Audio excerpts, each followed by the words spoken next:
In this video, you'll learn how to tie the most versatile tie knot, the Half Windsor, in just a few easy steps. Let's get started. Begin with the thin end of the tie about halfway down the wide end.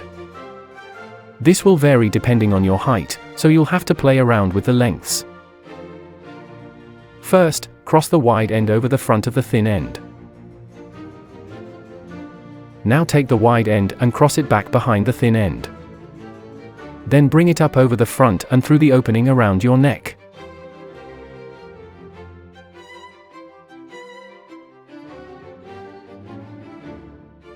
Now, take the wide end and cross over the front again. Use your fingers to create a loop.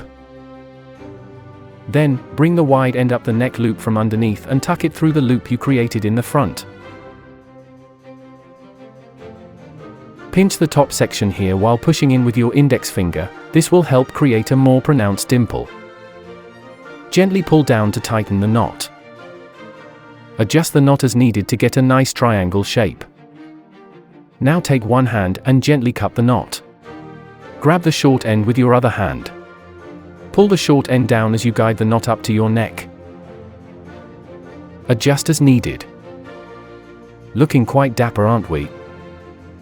The tip of the tie should end right around your belt. There you have it, Half Windsor knot. Hope you enjoyed this video. Thanks for watching.